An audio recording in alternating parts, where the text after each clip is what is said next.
Assalamualaikum warahmatullahi wabarakatuh. Perkenalkan, nama saya Rano Hanif dengan NIM 22338118. Baiklah, pada kali ini izinkan saya untuk mempresentasikan hasil dari tugas yang Bapak berikan pada WhatsApp group tentang desain material dan proses kunci sukses dalam produksi produk gigi. Hubungan antara desain, material, dan proses sangatlah penting untuk menciptakan produk berkualitas tinggi. Pada presentasi ini, kita akan pelajari konsep ini dan bagaimana aplikasinya pada produksi roda gigi.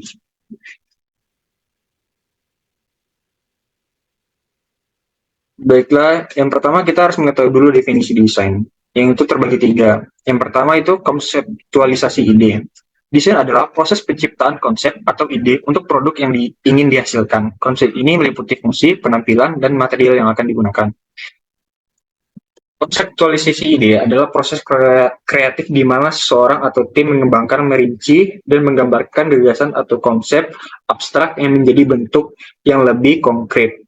Ini melibatkan pemikiran kritis, analitis, dan pemahaman yang mendalam tentang tujuan dan konteks dari ide tersebut. Dalam desain, konseptualisasi ini berperan penting dalam merancang produk, layanan, dan pengalaman bermakna dan efektif. Yang kedua, yaitu pola pikir kreatif.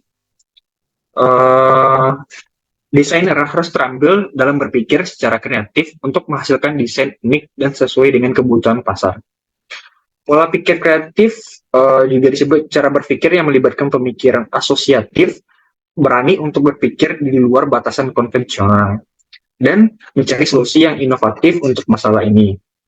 Melibatkan bermain-main dengan ide, menjelajahi berbagai sudut pandang, dan mendorong pemikiran yang tidak terbatas oleh pembatasan yang mungkin ada. Dalam desain, pola pikir kreatif diperlukan untuk menciptakan desain yang unik dan efektif. Yang ketiga yaitu perhatian pada pengalaman pengguna.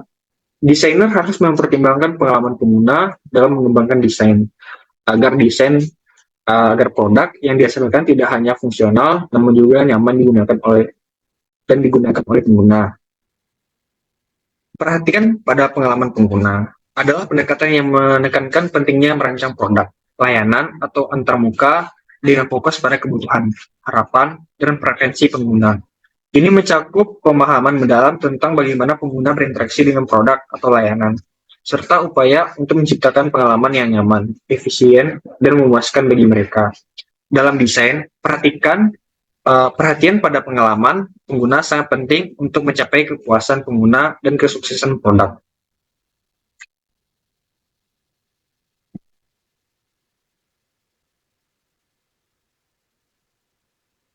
Yang berikutnya, definisi material. Yang pertama, penentuan material. Material adalah bahan yang akan digunakan untuk membuat produk. Desainer harus mempertimbangkan karakteristik material seperti kuat, ringan, dan mudah dibentuk sesuai kebutuhan produk yang ingin dihasilkan. Penentuan material adalah proses kritis dalam rekayasa dan desain yang melibatkan pemilihan jenis bahan yang akan digunakan untuk memenuhi kebutuhan dan aplikasi suatu tertentu. Proses ini melibatkan pemahaman mendalam tentang sifat-sifat fisik dan kimia berbagai bahan, seperti pemilihan yang bijak untuk menghasilkan performa optimal dari berbagai kondisi.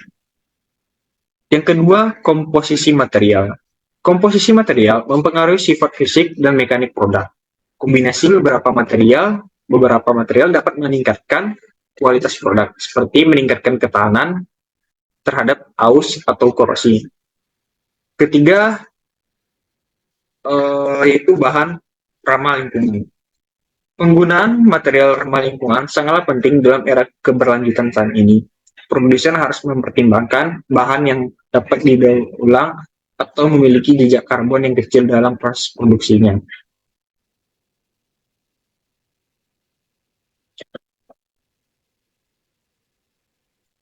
Bahan ramah lingkungan adalah bahan yang dipilih dan dirancang dengan mempertimbangkan dampak lingkungan yang rendah. Ini mencakup aspek berbagai tahap siklus hidup bahan dan produksi hingga pembuangan. Dalam produksi, bahan ramah lingkungan mungkin berasal dari sumber yang berkelanjutan dan tidak merusak lingkungan alam. Selain itu, penggunaan bahan yang dapat didaur ulang atau biodegradable dapat membantu mengurangi limbah dan memperpanjang umur bahan tersebut. Dalam penggunaan bahan ramah lingkungan, mencakup efisiensi, energi, dan kemampuan bahan untuk mengurangi jejak karbon selama penggunaan. Sebagai contoh, bahan isolasi yang baik dapat membantu mengurangi konsumsi energi dalam bangunan. Pada tahap akhir siklus itu, bahan ramah lingkungan dirancang untuk memiliki dampak minim pada lingkungan saat dibuang atau didaur ulang. Ini dapat mencakup pemilihan bahan yang dapat terurai secara alami atau yang dapat didaur ulang kembali ke siklus produksi. Pentingnya bahan ramah lingkungan semakin meningkat dengan meningkatnya kesadaran tentang perubahan iklim dan perlunya menjaga lingkungan alam kita. Oleh karena itu, penentuan material dan komposisi material seringkali memasukkan pertimbangan bahan ramah lingkungan sebagai bagian integral dan dari proses desain dan produksi. Yang berikutnya, definisi proses. Yang pertama itu proses produksi. Proses produksi mencakup seluruh aktivitas yang dilakukan untuk menghasilkan produk dari bahan mentah hingga siap dijual. Proses ini juga mempertimbangkan teknologi dan mesin yang digunakan dalam produksi. Proses produksi adalah serangkaian langkah atau aktivitas yang dirancang untuk mengubah bahan mentah menjadi produk akhir yang siap dijual kepada pelanggan. Ini adalah inti dari hampir setiap perusahaan, manufaktur, dan organisasi yang terlibat dalam pembuatan barang fisik. Proses ini dimulai dengan pemilihan dan pengadaan bahan mentah yang dapat berupa logam, plastik, kayu, atau bahan lainnya. Langkah berikutnya dalam proses produksi adalah perancangan produk, di mana spesifikasi dan desain produk ditentukan. Ini melibatkan pemilihan bahan yang sesuai, pemilihan mode produksi, dan pembuatan prototipe. Jika diperlukan, setelah desain produk telah ditetapkan, proses produksi melibatkan perencanaan produksi, yang termasuk penjadwalan operasi, sumber daya, dan perencanaan produksi massal. Selama proses produksi, bahan mentah diolah melalui serangkaian langkah yang mungkin mencakup pemotongan, pengecoran, pembentukan, perakitan, atau berbagai operasi lainnya sesuai dengan jenis produk yang dibuat. Semua langkah ini memerlukan peralatan tenaga kerja dan pengendalian yang tepat. Berikutnya itu manajemen produksi melibatkan pemantauan, pengawasan, dan pengendalian proses untuk memastikan bahwa produk diproduksi dengan kualitas yang sesuai, waktu yang tepat, dan biaya yang efisien. Proses produksi juga harus mempertimbangkan aspek keberlanjutan, termasuk dampak lingkungan dan efisiensi energi. Setelah produk selesai diproduksi, mereka kemudian diuji, diaudit, dan diperiksa untuk memastikan kepatuhan terhadap standar kualitas dan spesifikasi yang ditetapkan. Setelah lulus kontrol kualitas, produk siap untuk dikirim ke pasar dan dikirimkan kepada pelanggan. Yang kedua itu kontrol kualitas. Kontrol kualitas membantu memastikan bahwa produk yang dihasilkan berkualitas tinggi dan memenuhi standar yang ditentukan. Hal ini juga meliputi pengujiannya dalam berbagai kondisi untuk memastikan kinerjanya. Kontrol kualitas adalah proses yang berkaitan dengan pengawasan dan pengujian produk atau layanan untuk memastikan bahwa mereka memenuhi standar dan spesifikasi yang ditetapkan. Tujuan utama kontrol kualitas adalah untuk memastikan bahwa produk akhir yang dihasilkan oleh sebuah perusahaan memenuhi harapan pelanggan dan memiliki tingkat kualitas yang tinggi. Kontrol kualitas melibatkan berbagai tahap, mulai dari pengawasan bahan mentah hingga pengujian produk akhir. Ini mencakup pengujian laboratorium, pengujian fisik, pengujian non-destruktif, serta pengujian keandalan. Selama proses produksi, setiap produk yang diproduksi akan diambil sampel dan diuji untuk memeriksa apakah mereka memenuhi spesifikasi yang ditetapkan. Pengendalian proses juga dilakukan untuk meminimalkan cacat produksi dan mengidentifikasi masalah segera. Selain itu, kontrol kualitas juga melibatkan pemantauan dan pengendalian parameter produksi seperti suhu, kelembapan, tekanan, dan lainnya yang dapat mempengaruhi kualitas produk. Peralatan pengukuran dan pengujian yang canggih digunakan dalam kontrol kualitas untuk memastikan keakuratan dan konsistensi hasil pengujian. Kontrol kualitas juga dapat mencakup inspeksi produk, akhir sebelum pengiriman kepada pelanggan, pemantauan jangka panjang terhadap produk yang sudah beredar di pasaran, serta umpan balik pelanggan untuk perbaikan produk. Keberhasilan kualitas berkontribusi pada reputasi perusahaan, kepuasan pelanggan, dan meminimalkan biaya perbaikan dan pengembalian produk. Yang ketiga itu manajemen produksi. Manajemen operasi. Nah, yang ketiga itu manajemen operasi. Manajemen operasi melibatkan pengaturan proses produksi dan memastikan efisiensi dan efektivitas dalam produksi dan pengiriman produk. Peningkatan manajemen operasi dapat membantu perusahaan meningkatkan produktivitas dan mengurangi biaya produksi. Manajemen operasi adalah fungsi manajemen yang bertanggung jawab untuk merencanakan, mengordinasikan, dan mengawasi aktivitas harian dan operasional sebuah organisasi. Ini mencakup sebuah kegiatan, mulai dari perencanaan strategis hingga manajemen rantai pasokan produksi, pengadaan, pengelolaan, inventaris, dan manajemen sumber daya manusia.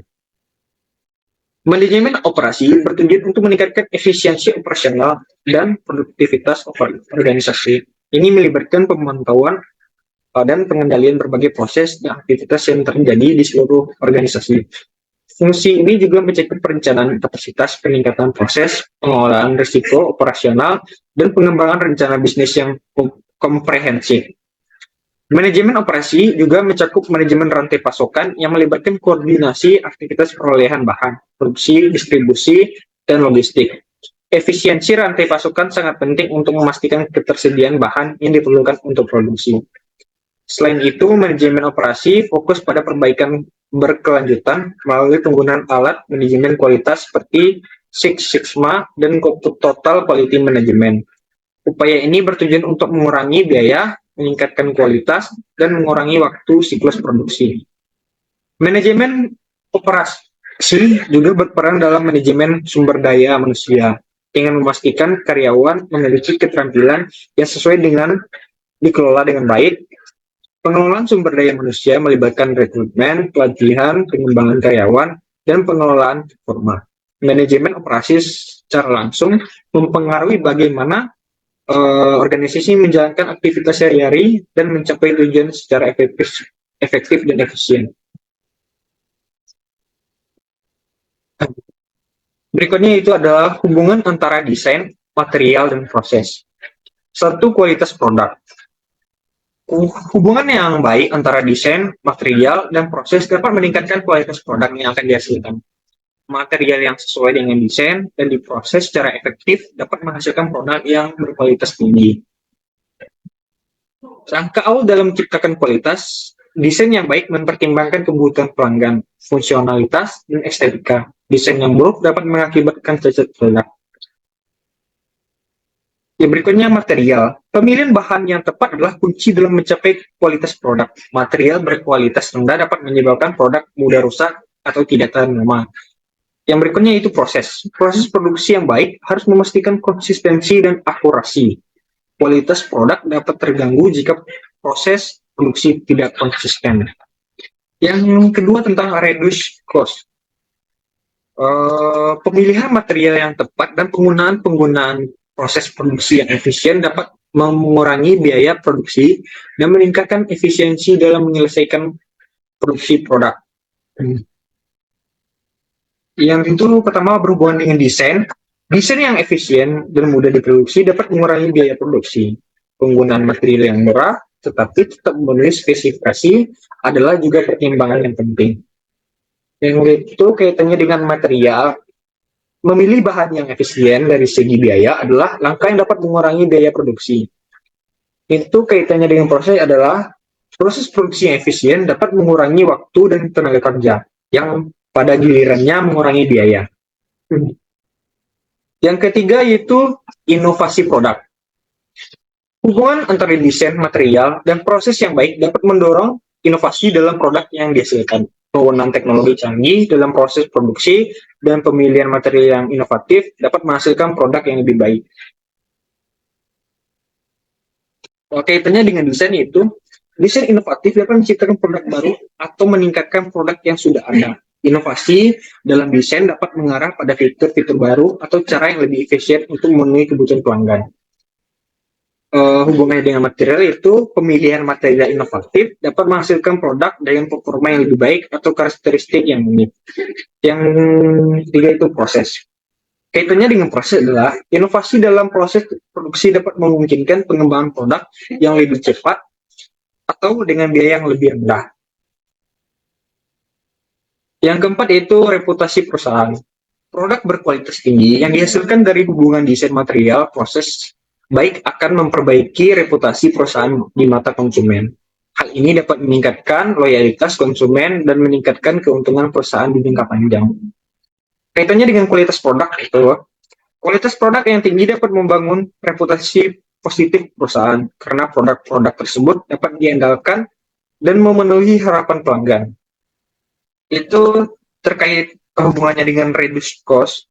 Pengurangan biaya produksi dapat memungkinkan perusahaan untuk menawarkan harga yang lebih kompetitif yang dapat meningkatkan reputasi perusahaan di mata pelanggan. Yang itu kaitannya dengan inovasi produk. Perusahaan yang terus-menerus berinovasi cenderung memiliki reputasi yang baik sebagai pemimpin dalam industri. Itu yang berikutnya material dan proses. Kaitannya adalah perusahaan yang peduli terhadap keberlanjutan dan etika dalam pemilihan material dan produksi juga dapat membangun reputasi yang baik di kalangan konsumen yang peduli dengan isu-isu tersebut.